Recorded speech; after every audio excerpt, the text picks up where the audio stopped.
En el nombre del Padre, y del Hijo, y del Espíritu Santo. Amén. Ave María Purísima, sin pecado concebida.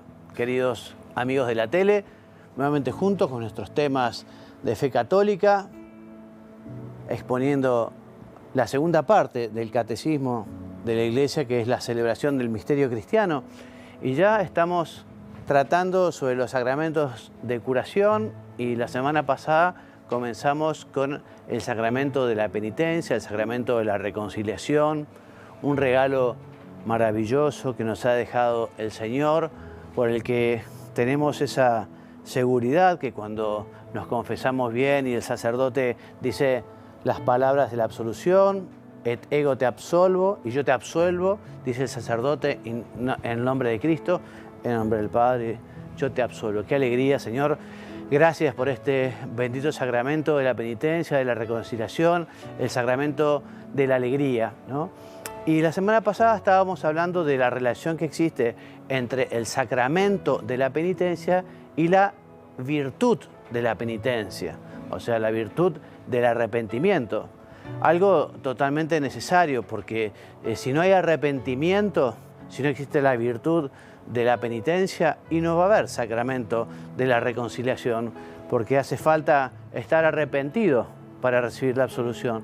Una persona que se acercara al sacerdote, se confesara de sus pecados, pero no tuviera ningún tipo de propósito de enmienda, ningún, digamos, propósito de cambiar, de mejorar, ¿no?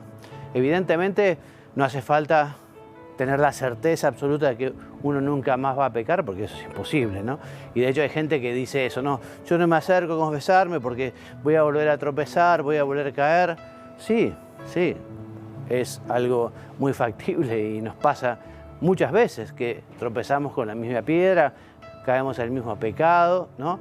Pero cuando hay arrepentimiento, cuando se le pide perdón al Señor, cuando uno también se dispone a tener algún propósito de mejora, de cambio, poner los medios, y bueno, se nos perdona. Por eso es muy bueno acudir, aunque uno tenga un vicio arraigado, acudir a la confesión, porque justamente la confesión también nos va a dar esa fuerza para conseguir superar ese vicio o ese pecado reiterado, ¿no? O sea que pedirle al Señor, le pedimos hoy, Señor, ayúdame a tener un verdadero espíritu de penitencia, de arrepentimiento, para que de allí también surja un verdadero propósito de enmienda, un deseo de cambiar, de superar aquello, de dejar ofender a Dios en esa cuestión, ¿no? Estábamos hablando entonces de la penitencia y vinculamos ahora la Eucaristía con justamente la virtud de la penitencia, ¿no? Y decimos que la conversión y la penitencia diarias encuentran su fuente y alimento en la Eucaristía. Efectivamente, acudiendo al Señor, vamos a conseguir una mayor penitencia, un mayor dolor, pues ella se hace presente en el sacrificio, en ella se hace presente el sacrificio de Cristo, que nos reconcilió con Dios en primer lugar, recordemos. También porque ella es alimento y nos fortifica, y también porque es antídoto que nos libera de nuestros pecados y faltas cotidianas y nos preserva de los pecados graves, de los pecados mortales. Hemos dicho, recuerdan, ¿no?, que para acercarse a comulgar, para acercarse a la Eucaristía, para recibir la comunión, bueno, hay que estar en gracia de Dios, o sea, no hay que tener ningún pecado grave, ¿no? Además, digamos, de hacer ese ayuno de 1 hora, ¿no? Pero justamente la Eucaristía, y más si es frecuente, nos da esa fortaleza para tener ese espíritu de penitencia, tener ese deseo justamente de no volver a pecar, tener ese propósito de enmienda, ¿no? También reaviva en nosotros el espíritu de conversión y de penitencia, por ejemplo, la lectura de la Sagrada Escritura, ¿no? Si leemos Isaías, ¿no?, cuando vemos el Cordero, ¿no?, o justamente cuando leemos la Pasión del Señor, leyendo la Pasión del Señor, nos ayuda justamente a tener más dolor de nuestros pecados, ¿no? También la liturgia de las horas, con los salmos y con las lecturas, el rezo del Padre Nuestro, perdona sus ofensas, como también nosotros perdonamos a los que nos ofenden. No nos dejes caer en la tentación, ¿no? Con actos sinceros de culto, o sea, de adoración, de alabanza y de piedad, o sea, manifestaciones de amor al Señor, Padre, Hijo, Espíritu Santo, a la Santísima Virgen, etc. Nos dice el Catecismo que hay tiempos y días penitenciales a lo largo del año litúrgico. El año litúrgico, digamos, recordamos toda la vida del Señor, que no coincide con el año calendario porque comienza con el Adviento, como preparación para Navidad, ¿no? Y justamente en este calendario litúrgico, el tiempo de Cuaresma, o sea, la preparación para la Pascua del Señor, la preparación para la Semana Santa, la preparación para ese triduo, ¿no? El tiempo de Cuaresma y cada viernes del año también, ¿no? Es un memorial de la muerte del Señor y son momentos fuertes, dice el Catecismo, de la práctica penitencial de la Iglesia. Que la Iglesia, efectivamente, en Cuaresma es un tiempo muy oportuno para el ayuno, para la oración, para la limosna. Y acá dice el Catecismo, nos anima y nos da ejemplos, ¿no? De qué es lo que podemos hacer en estos tiempos, que son tiempos fuertes. Ejercicios espirituales, qué bueno, ¿no? Un retiro espiritual en Cuaresma para preparar la Semana Santa, unos días de apartarse del mundo. Liturgias penitenciales que nos lleven justamente a hacer el examen de conciencia, a encontrar, digamos, ese dolor de los pecados, a hacer ese propósito de enmienda. Las peregrinaciones como signo de penitencia, esas peregrinaciones, incluso esas caminatas largas, ¿no? Que son también una especie de retiro espiritual, esas caminatas que son de un día o 2 días, en fin, peregrinaciones penitentes, ¿no? Ayudan a pensar, ayudan justamente a hacer examen. Las privaciones voluntarias, como te decía, el ayuno, la limosna, la comunión cristiana de los bienes, o sea, obras de caridad, obras misionales también, ¿no? Es una obra de caridad salir justamente a llevar la palabra del Señor. Los sacerdotes especialmente, ¿no? En Cuaresma animamos, pero ya digo, todos los viernes de Santo y además puede ser todos los viernes del año y además, digamos, siempre es oportuno tener algunos pequeños sacrificios, algunas pequeñas mortificaciones, algunas pequeñas privaciones, no porque seamos masoquistas ni mucho menos, sino para decirle, Señor, quiero manifestarte mi amor con esta privación, que muchas veces también serán detalles de servicio para con los demás, detalles para mejorar el trabajo, el orden. Tenemos un campo de mortificación, de sacrificio enorme, ¿no? Bueno, entonces todo ese proceso de la conversión y de la penitencia fue descrito maravillosamente por Jesús en la parábola del Hijo Pródigo.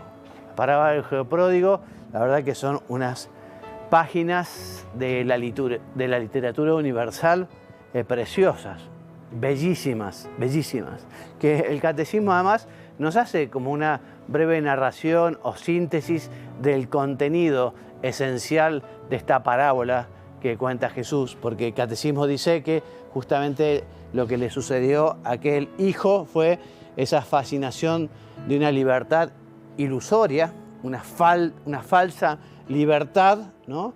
Por eso le pide la herencia para tener ese dinero y así abandona la casa del padre, pero justamente después de gastarse todo aquel dinero se encuentra en una miseria extrema, ¿no?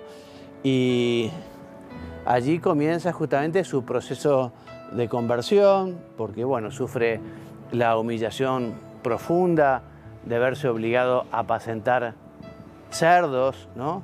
Que además no podía ni siquiera comer las bellotas con las que se alimentaban los cerdos, ¿no?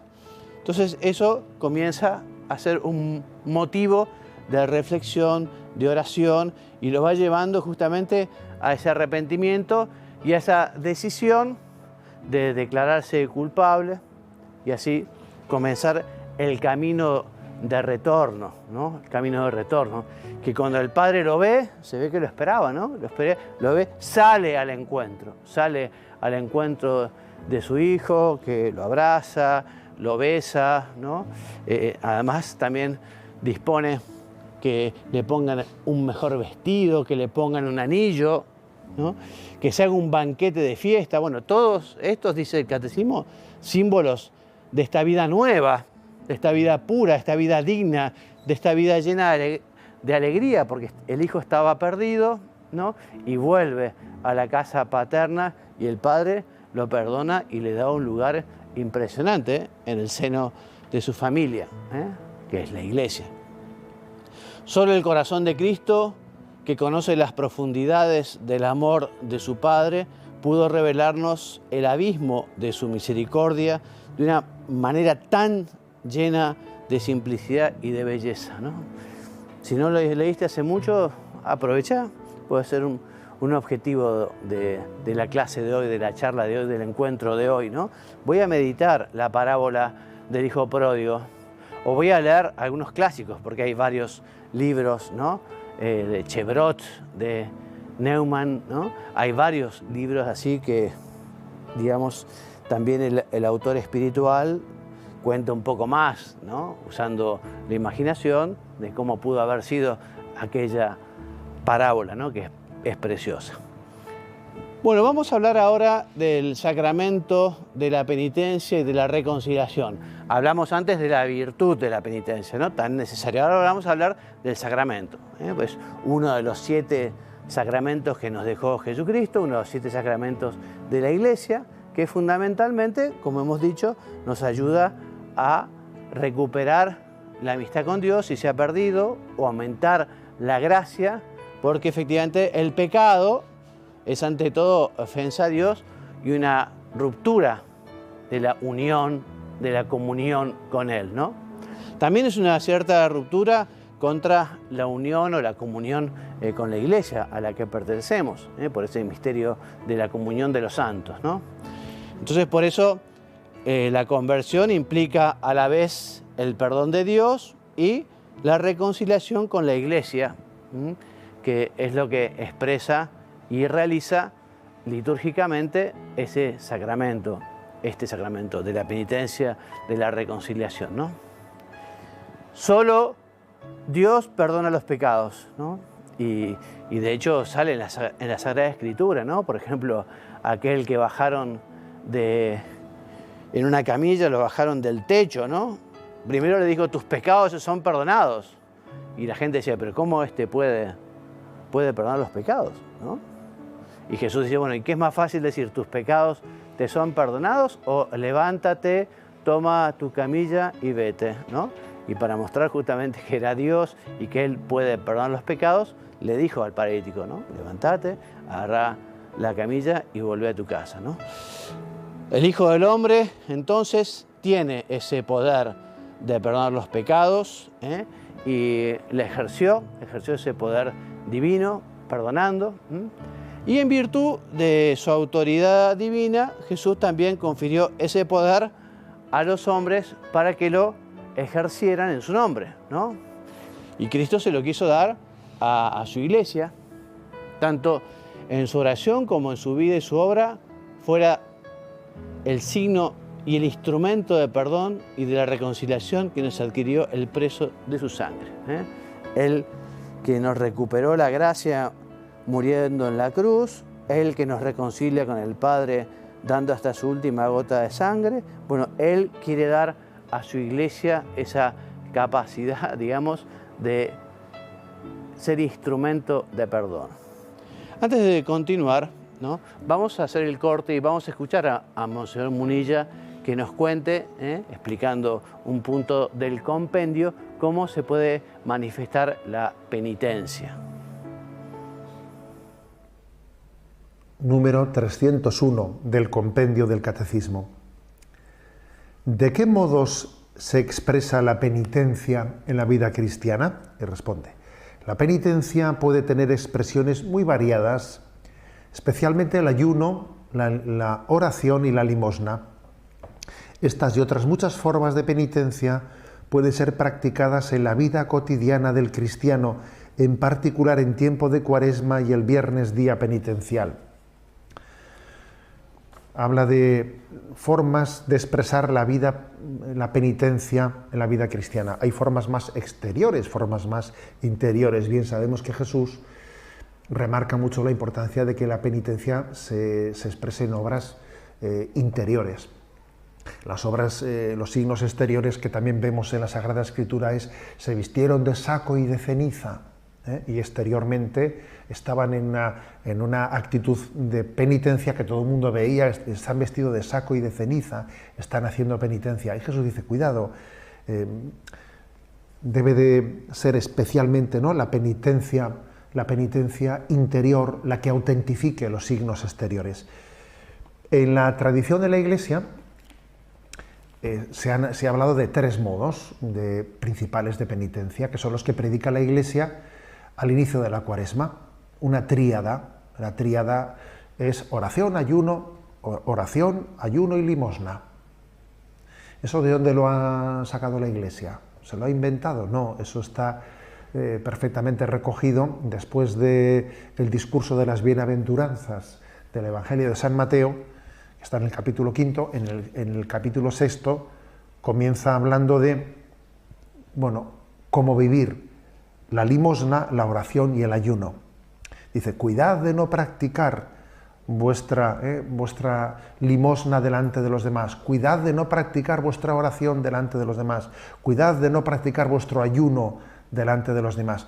El capítulo 6 de San Mateo está subrayando que sí, oración, ayuno y limosna son los 3 consejos principales de cómo vivir la penitencia, pero tienen que ser practicados con un espíritu hecho ante Dios, nuestra oración hecha ante Dios, nuestro ayuno hecho ante Dios, nuestra limosna hecha en lo secreto. Y tu Padre que ve en lo secreto, Él será el que te dé el don de la purificación a través de esa penitencia, ¿no?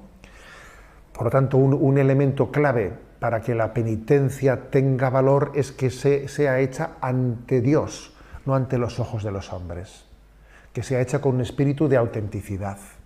Oración, ayuno y limosna. La caridad, el sacrificio, la mortificación y la oración son los 3 elementos principales de penitencia.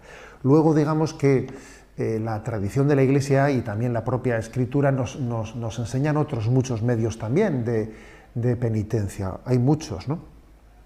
Como son, por ejemplo, la reconciliación. El que alguien se reconcilie de sus enemistades.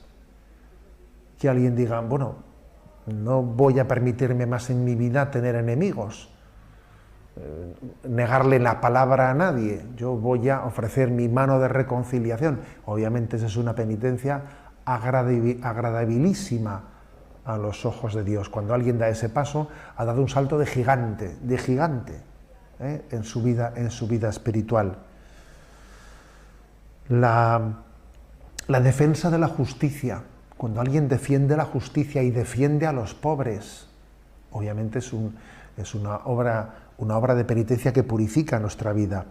La revisión de vida, la dirección espiritual, la revisión de vida, el examen de conciencia, es otro camino de penitencia clave, importantísimo, que cada día yo creo que en este momento en el que vivimos ese acompañamiento, ese ponerme en manos de que alguien me ayude, ese acompañamiento espiritual es clave en esa vía de penitencia, de purificación interior.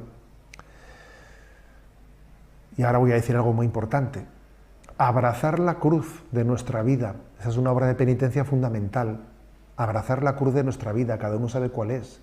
A veces la falta de salud, los sufrimientos, las contradicciones de la vida. Esa sí que es una obra de penitencia real y auténtica. Poco sentido tendría que uno esté buscando otras penitencias y sin embargo esté repudiando, rehuyendo, huyendo de la penitencia que consiste en abrazar la cruz de su vida, ¿no? La aceptación de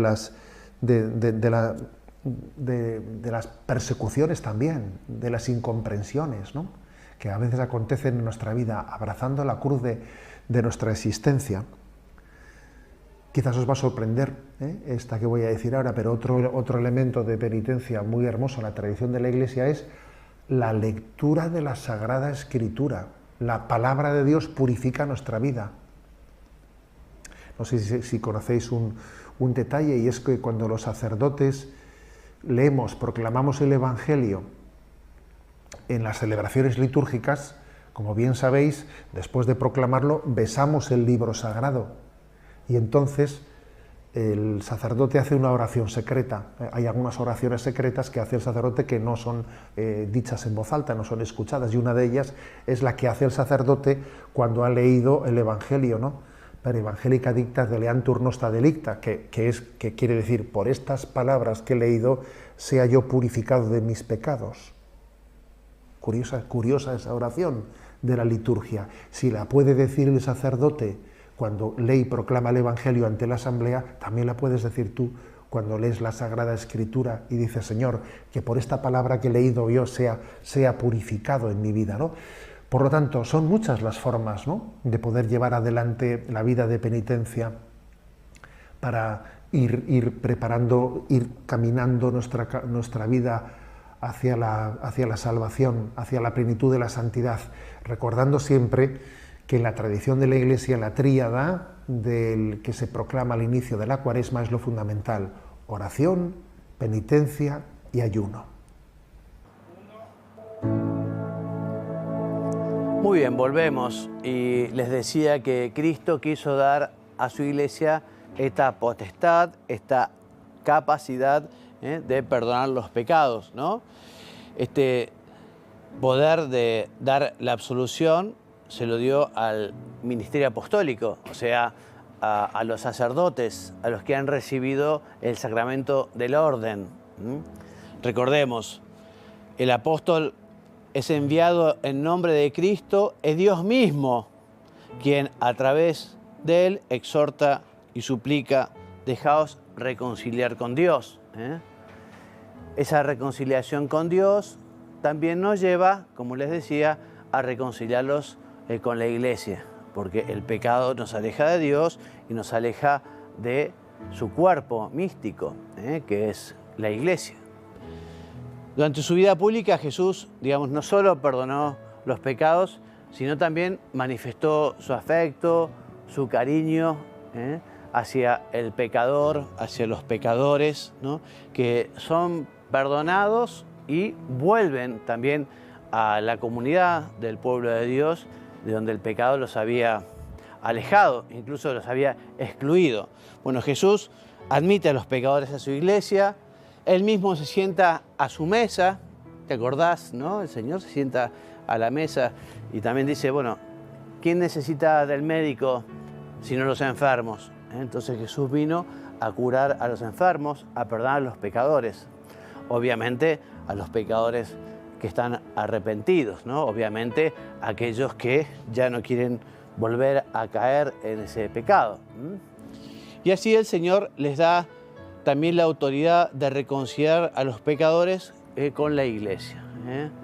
Y bueno, esta dimensión eclesial de su tarea se expresa particularmente en las palabras en las que Jesús les dijo a Simón Pedro, ¿no? Simón Pedro, cabeza de la iglesia, el primer papa, le dice, a ti te daré las llaves del reino, y lo que ates en la tierra quedará atado en el cielo, y lo que desates en la tierra quedará desatado en el cielo, ¿no? Así Jesús le dio al colegio de los apóstoles, unidos a su cabeza, Pedro, ¿no?, esta función de atar y desatar.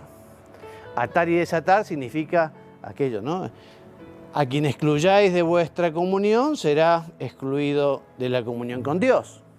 Y aquel a quien recibáis de nuevo en vuestra comunión, Dios lo acogerá también en la suya. Así que esta reconciliación con la Iglesia es evidentemente inseparable de la reconciliación con Dios. ¿Qué más decimos del sacramento del perdón? Comenzamos recordando que es uno de los 7 sacramentos, recordamos que fue instituido por nuestro Señor Jesucristo, en favor de todos los pecadores de su iglesia, porque todos después del bautismo volvemos a pecar.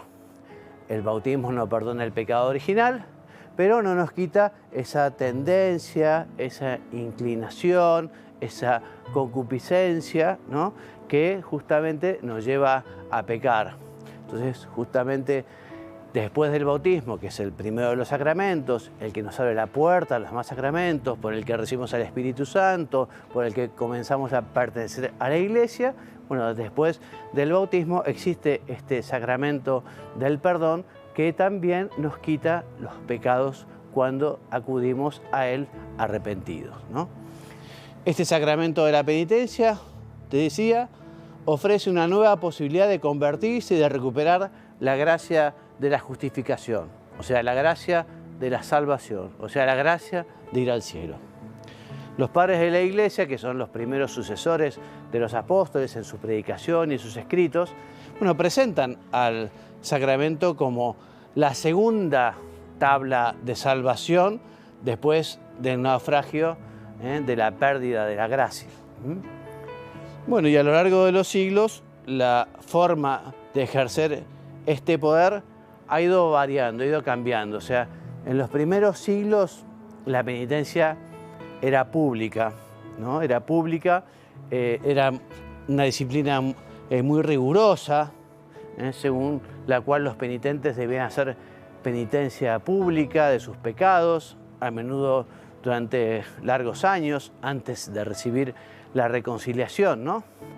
Y bueno, y este orden de los penitentes, bueno, solo se concernía a ciertos pecados graves y solo se era admitido raramente y en ciertas regiones una sola vez en la vida. Bueno, pasado el tiempo, llegamos al siglo VII y los misioneros irlandeses, inspirados en la tradición monástica de Oriente, trajeron a Europa continental la práctica de la confesión privada.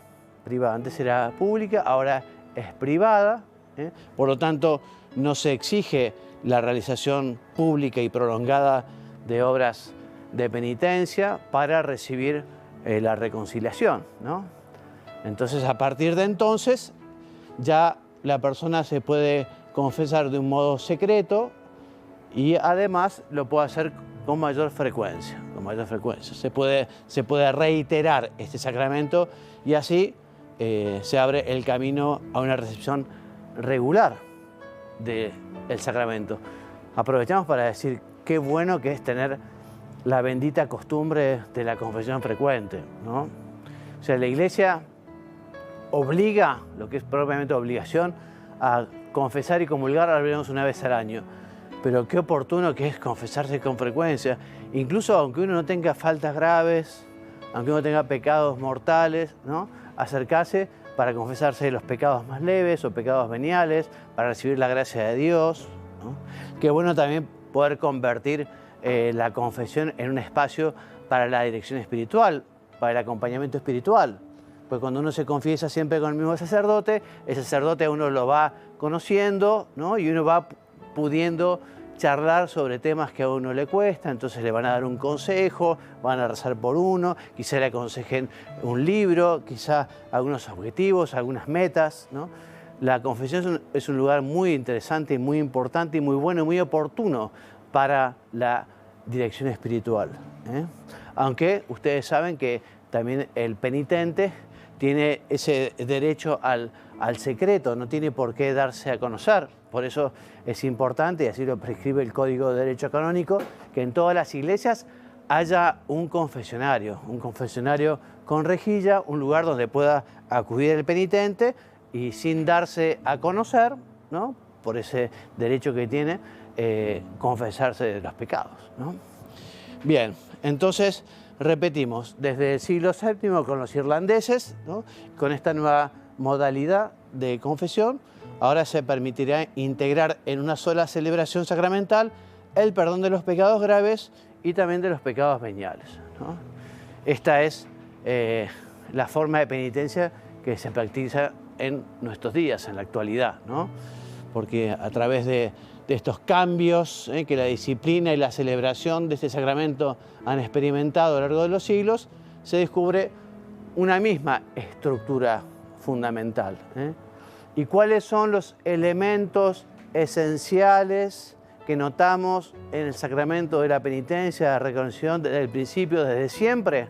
Bueno, por un lado están los actos del hombre, los actos del penitente, los actos de quien se confiesa, ¿no? Entonces, esta persona, con la gracia del Espíritu Santo, se acerca, ¿no? Y primero, ¿qué tiene?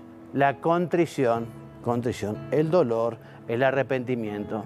Luego, la confesión, o sea, la manifestación, la exteriorización de los pecados.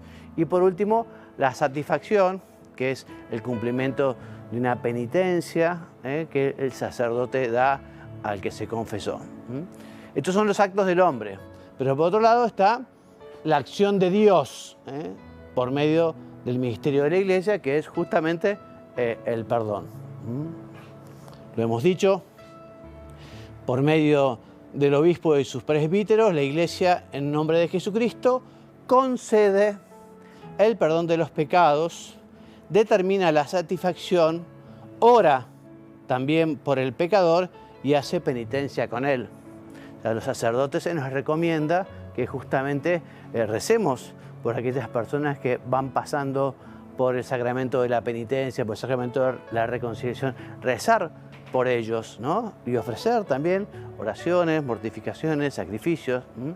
Y así el pecador es curado y restablecido en la comunión eclesial, ¿no? La fórmula de la absolución tiene un elemento esencial que es justamente mostrar lo que es la misericordia del Padre, ¿no? Como lo muestra también la parábola del Hijo Pródigo, ¿no? Realiza la reconciliación de los pecadores por la Pascua de su Hijo y el don de su Espíritu a través de la oración y el misterio de la Iglesia, ¿no? Y la fórmula de la absolución, la que dice el sacerdote, dice así: Dios Padre misericordioso, que reconcilió consigo al mundo por la muerte y la resurrección de su Hijo y derramó el Espíritu Santo para la remisión de los pecados, te conceda por el misterio de la Iglesia el perdón y la paz, y yo te absuelvo, dice el sacerdote, de tus pecados, en nombre del Padre, y del Hijo, y del Espíritu Santo. Amén. Esta es la fórmula. Vamos a comenzar a hablar un poquito de los actos del penitente, ¿no? Vamos a hablar de la contrición, vamos a dejar la confesión y la satisfacción para la semana que viene, ¿no? Entonces, decíamos que la virtud de la penitencia, la virtud del arrepentimiento, la virtud del dolor, mueve al pecador en su corazón, la contrición, mueve también la boca a la confesión, a decirlo, a manifestarlo, ¿no? Y a la humildad y a la fructífera satisfacción, o sea, el cumplimiento de esa penitencia que nos dirá el sacerdote. ¿Qué es la contrición? Ya lo hemos dicho más de una vez. Es el primero de los actos de los penitentes y es un dolor del alma y una detestación, o sea, un rechazo del pecado cometido con el propósito o con la resolución de no volver a pecar. Bueno, cuando ese deseo brota del amor de Dios, cuando realmente de corazón uno está dolido por haber ofendido a un Dios que nos quiere tanto y que nos cuida tanto y que tanto nos da, bueno, ese dolor de corazón se llama contrición perfecta o contrición de la caridad. Y esta contrición perfecta perdona los pecados veniales y obtiene también el perdón de los pecados mortales si comprende, si va unida a ese propósito de acudir tan pronto se pueda a la confesión sacramental. Esto es muy importante porque uno puede tener un tropiezo grave, pero si uno tiene realmente un arrepentimiento de corazón, ¿no? Y dice, bueno, en cuanto pueda yo me voy a confesar, bueno, a uno se le perdona el pecado grave. O sea que si hay un accidente, si uno fallece, digamos, no se va a condenar. Lo que no sería nada lógico, pero que a veces pasa, es que la gente diga, bueno, yo cometí un pecado grave, bueno, entonces hasta que no me confieso, ya que estoy en el charco, chapoteemos, ¿no? Y eso está muy mal, porque además de seguir ofendiendo a Dios, que no hay derecho a seguir ofendiendo a Dios, además nos seguimos haciendo daño y en vez de poder justamente buscar ese dolor de contrición, ese dolor de amor para que se nos perdonen los pecados, ¿no? Entonces también existe una contrición imperfecta llamada atrición, que es un don de Dios también, que nos impulsa a la confesión. Pero este dolor, más que del amor a Dios, más del reconocimiento de la bondad del Padre, bueno, nace de la consideración de la fealdad del pecado o del temor de la condenación eterna, condenación eterna del infierno. Bueno, tal tipo de conmoción de la conciencia puede ser el comienzo de una evolución interior que culmina bajo la acción de la gracia en la absolución sacramental, ¿no? O sea que eso es muy bueno y oportuno, no es que sea desechable el tener también temor, digamos, de las consecuencias del pecado o de la fealdad del pecado, ¿no? Pero justamente este tipo de arrepentimiento, de contrición, no alcanza para el perdón de los pecados graves, pero sí dispone a obtener la absolución en la confesión. Bueno, entonces conviene preparar la recepción de ese sacramento mediante un examen de conciencia, o sea, detenerse a pensar un poquito, bueno, desde la última confesión bien hecha, de qué quiero pedirle perdón al Señor y pedirle luces al Espíritu Santo y hacer un poco de examen de conciencia. Si uno hace examen de conciencia todos los días, quizás antes de dormir, y bueno, si recuerda algo para confesarse, puede ser oportuno incluso anotarlo. Bueno, me voy a anotar, falté a la caridad porque traté mal a alguien, ¿no? Entonces, bueno, uno puede anotárselo para... A veces uno no sabe de qué confesarse, pero a veces no sabe de qué confesarse porque tampoco es que haga examen de conciencia, tampoco hace esa introspección, ¿no? Bueno, para esto los textos más aptos de este respecto se encuentran en el Decálogo, en los Evangelios, en las cartas de los apóstoles, en el Sermón de la Montaña, en las enseñanzas apostólicas, ¿no? Incluso si uno busca en internet y pone en cualquier buscador examen de conciencia para una confesión, va a encontrar un montón de exámenes de conciencia con preguntas que nos ayudan justamente a pensar un poquito y prepararnos para la confesión. Bueno, continuaremos entonces el próximo programa con los actos del penitente y en el próximo programa veremos la confesión de los pecados y la satisfacción. Así que hasta la semana que viene, si Dios quiere, que Dios los bendiga y los haga muy santos. Amén.